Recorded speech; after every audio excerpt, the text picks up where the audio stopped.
इस 84 के चक्कर को दूर करने के लिए कलयुग सबसे श्रेष्ठ युग बताया गया है। सनातन धर्म में 4 युग बताए गए हैं। चारों वेदों में 4 युगों की मान्यता है। माना जाता है कि सतयुग में देवता, किन्नर और गंधर्व स्वयं पृथ्वी पर निवास करने के लिए आते हैं और सनातन धर्म ग्रंथों में किन्नर और गंधर्वों के बारे में भी बहुत ही विस्तार से बताया है।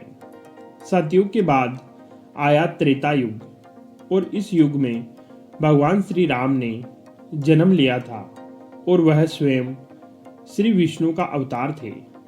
फिर द्वापर युग की शुरुआत हुई और इस युग में भगवान विष्णु ने कृष्ण अवतार के रूप में जन्म लिया था।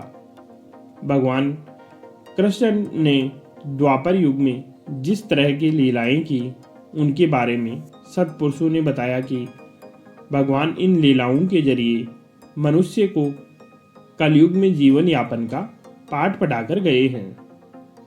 कलयुग का कालखंड सबसे छोटा माना गया है और माना जाता है कि कलयुग में भगवान विष्णु का 10वां अवतार होगा जिसका नाम होगा क्लिक अवतार और वर्तमान समय में कलयुग ही चल रहा है।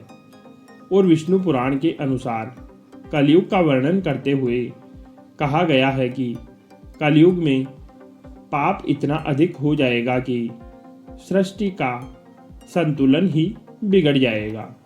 स्त्रियां 12 साल की गर्भवती होने लग जाएगी और मनुष्य की औसतन आयु 20 वर्ष के आसपास हो जाएगी। लोग जीवन भर की कमाई से केवल अपना मकान ही बना पाएंगे।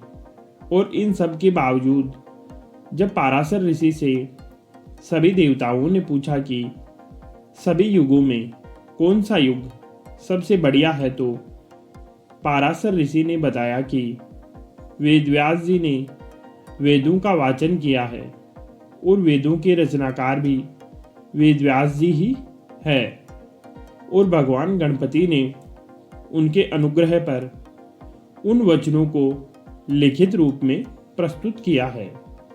वेदव्यास जी ने सभी युगों में कलयुग को श्रेष्ठ युग कहा है, क्योंकि वैसे तो यह एक चौंकाने वाली बात है, क्योंकि कलयुग में तो सबसे अधिक पाप और अत्याचार होता है और हो भी रहा है।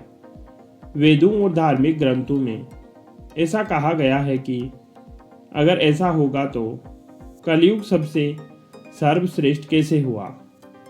विष्णु पुराण में वर्णित एक घटना के अनुसार ऋषियों के साथ चर्चा करते हुए वेदव्यास जी ने कहा कि सभी युगों में कलयुग सबसे श्रेष्ठ युग है, क्योंकि 10 वर्ष में जितना व्रत और तप करके मनुष्य को सतयुग में पुण्य प्राप्त होता था, वह त्रेतायुग में वही पुण्य 1 साल के तप के द्वारा प्राप्त हो जाता है।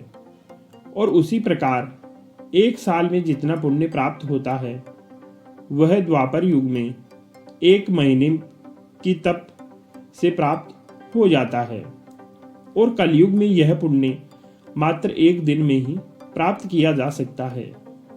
इस तरह वृत्तांत के फल की प्राप्ति के लिए कलयुग सबसे सर्वश्रेष्ठ युग माना गया है। तो इसलिए सज्जनों, कलयुग इस 84 लाख योनियों से छुटकारा पाने के लिए सबसे सर्वश्रेष्ठ युग माना गया है।